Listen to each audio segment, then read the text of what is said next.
This is News 25 with Unette Gentry. News 25, local news you can count on. News is brought to you by J.K. Nelson Law. Give them a call, 727-9900. News is also brought to you by Desert View Hospital. You can count on us.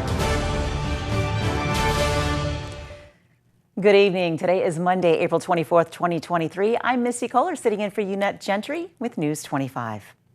A fatal motorcycle accident that occurred over the weekend at the intersection of Homestead and Highway 160 is still under investigation by the Nye County Sheriff's Office and NHP. The accident occurred this past Saturday about 10 a.m. and kept the intersection closed for several hours. This was the intersection of Highway 160 and Homestead. According to witnesses, the accident did involve a motorcycle and a truck. Further details of the crash and victims have not been made available to the public at this time. A vehicle rollover on Saturday sends one to the hospital. Rory Roswell has the story.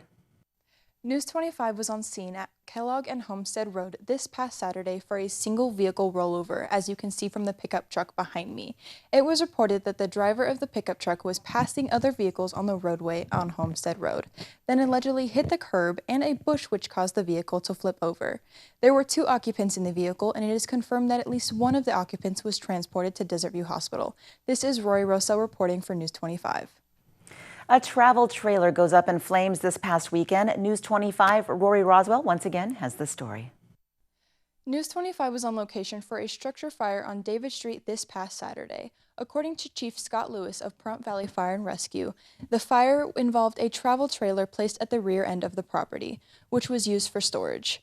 Pahrump firefighters quickly controlled the fire with no extension, and there were no injuries reported. The fire is under investigation but does not appear to be suspicious at this time. This is Roy Rosso reporting for News 25. The Nye County Sheriff's Office has made an arrest of an individual for 2 counts of alleged child abuse or neglect after reports of an unassisted 4-year-old driving a go-kart in a local neighborhood. The Nye County Sheriff's Office are reporting that they have arrested an individual by the name of Maya Rowe for 2 counts of child abuse or neglect. On April 14th, deputies were dispatched to the intersection of Barney and Prospector in Pahrump for a report of a child riding a go-kart in the road. Upon arrival to the area, a 4-year-old juvenile with no shoes and no shirt was located at the intersection of Barney and Retread. The juvenile's go-kart was located at Barney and Prospector. The juvenile stated his name and stated that he is 4 years old. He did not have a shirt or shoes on. Hands and feet were covered in dirt and had bruises covering both legs. Department of Child and Family Services worker Carla arrived on the scene and took custody of the child. Carla drove around the area to attempt to locate residents. The child pointed out the residence, and Carla pulled into the driveway and was met by a white female who was identified as Maya Rowe. Rowe stated she was the mother and seemed very nonchalant and unbothered that her child was being returned by Department of Child and Family Services and deputies. According to the report, Maya also had a 3-year-old in her custody as well. When asked if she knew that her child was missing, Maya stated she realized 20 minutes prior and had been looking for him. Maya consented to a walkthrough of the house, and the following was observed. According to the report, there were extension cords and wires all over the floor, along with trash. There was moldy food left in areas that both children could get to. Both of the children slept on a thin mattress on the floor, and the room was filled with trash and moldy food as well. Maya was placed into custody and transported to the Nye County Detention Center. When we come back, we're going to tell you about the largest immersive art experience launched at Resorts World. That's next on News 25. You're watching News 25, the most recognized and farthest reaching local news in Nye County. News 25, local news you can count on. Welcome back to News 25. The world's largest touring immersive art experience launched their residency at Resorts World Las Vegas on April 21st. The show will run through the fall of 2023.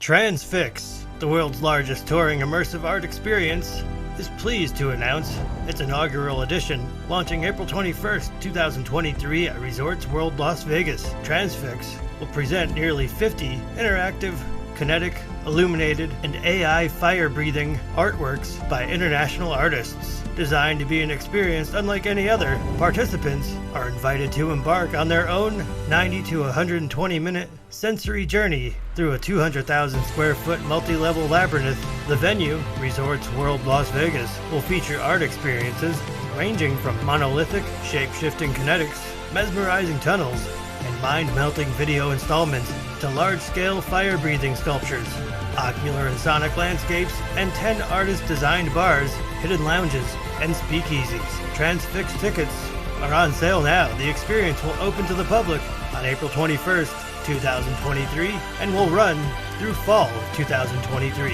For more information, visit www.transfixart.com.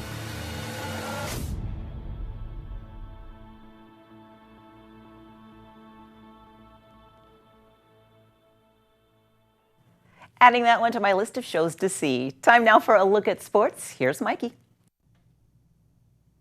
Time now for your KPVM News 25 look at sports. The Stanley Cup playoffs are in full swing. The Golden Knights in a best-of-7 series, taking on the Winnipeg Jets at home on Saturday. The Golden Knights winning in a shootout, 5-4. They lead the series 2-1. Game 4 tonight in Winnipeg. Puck drop at 6:30.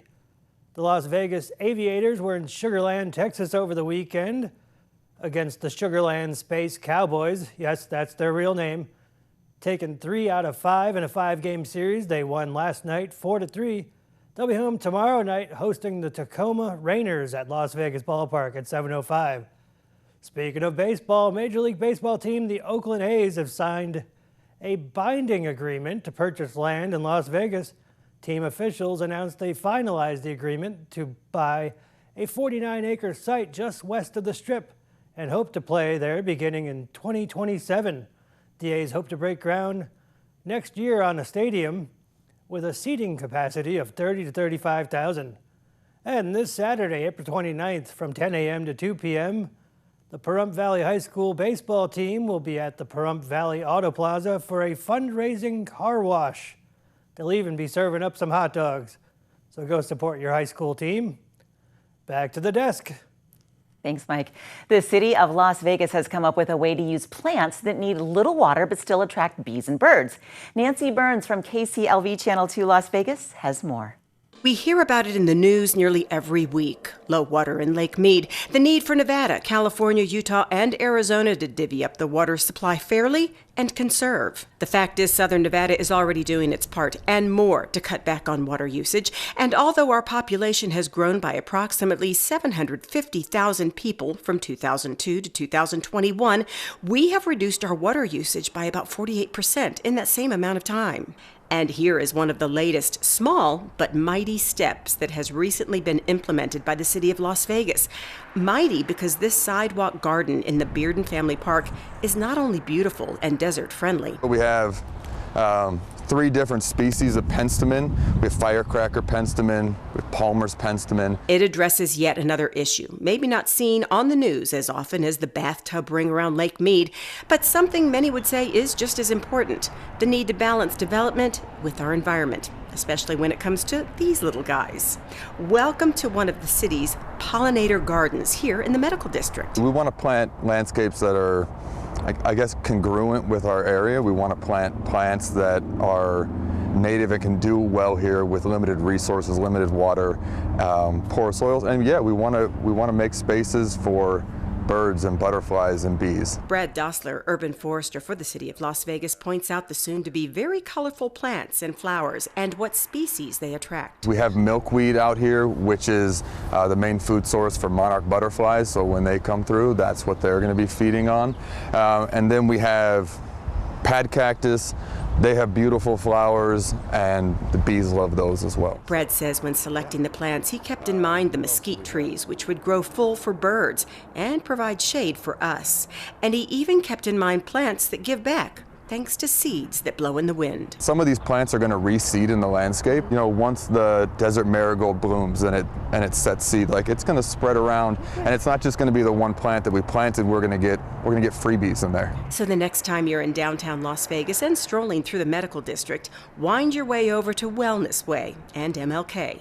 Sit under a mesquite take in the landscaping, and see how we can live in harmony with nature without using one of nature's most precious gifts around here, water. As we remove turf, we still need landscapes as people. We need beautiful places to come visit, and so if we can do it by using less water but creating like a beautiful space that people can come visit, I hope that this place encourages that. I hope that people start learning about native plants, that start using them in their yards, so we can still have beautiful landscapes with less water consumption. Coming up after the break, your Cleveland Clinic Health Report on News 25, so stay with us. You're watching News 25, brought to you by Mountain West Lawyer, Injury Attorneys, 727-9500. News 25, local news you can count on. Thanks for staying with us. If you've ever found yourself getting a migraine from staring at a screen too long, you're not alone. Cleveland Clinic's Dr. Ahmed Estemelek says it is a common problem.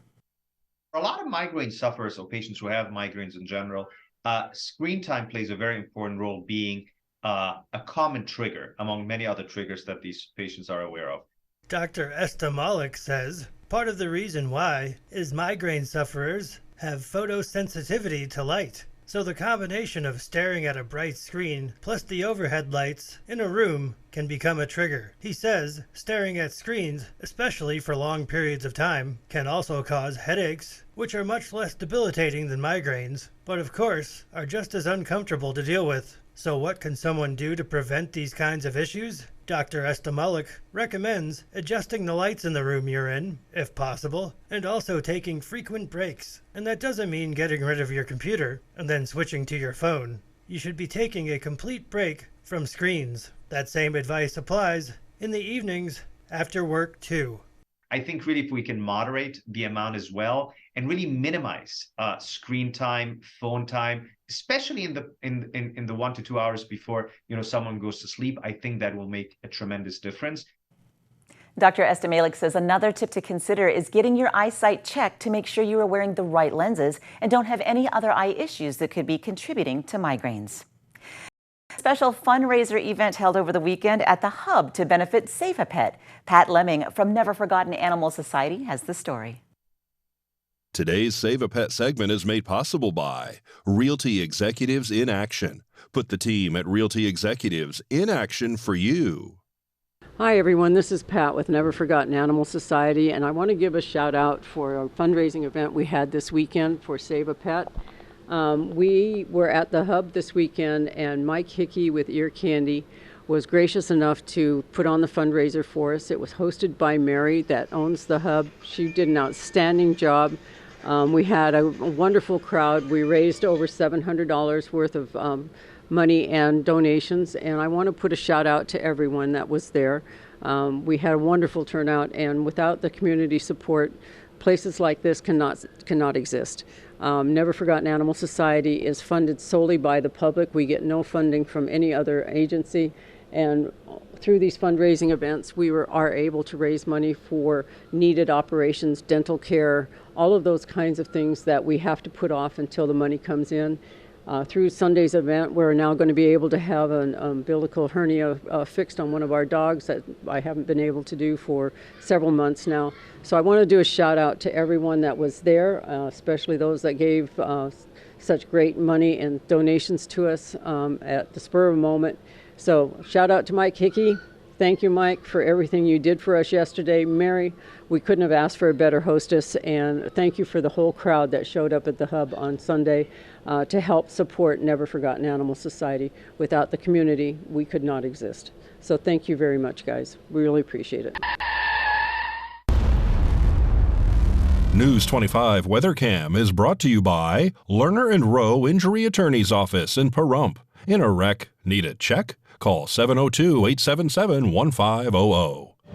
Taking a look outside at the Lerner and Rowe WeatherCam. What a beautiful day we had today and a gorgeous view of Mount Charleston. Coming up, John Kohler's got the weather forecast. We'll find out what to expect for the rest of the week.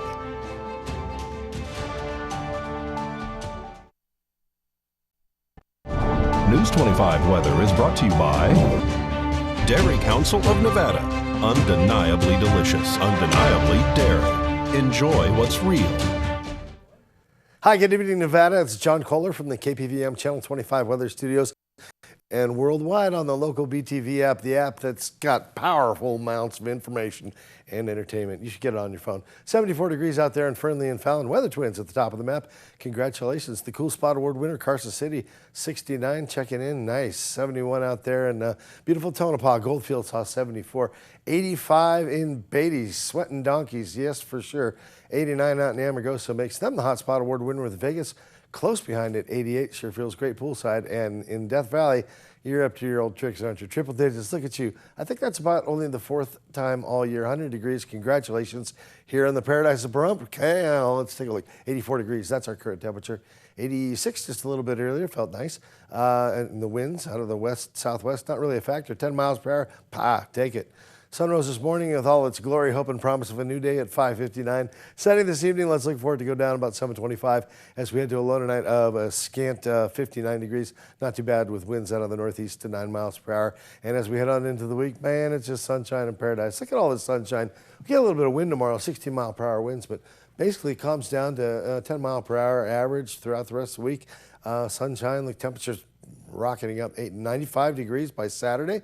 Sunday, 95 also. We get a little bit of shade coming in with some cloud cover, but no real talk of rain. And the next Monday, looks like the wind kicks up a little bit, but the temperature's not kicking down too much. 90s, 90s, 90s. Oh, my goodness. All right, it's on us. Back to the desk. Here's Missy. Thanks, John. Looks like a beautiful week ahead. Time to fill up the pool and fire up the barbecue. Well, that's going to do it for News 25 tonight. Thank you so much for watching. I'm Missy Kohler. Have a great night.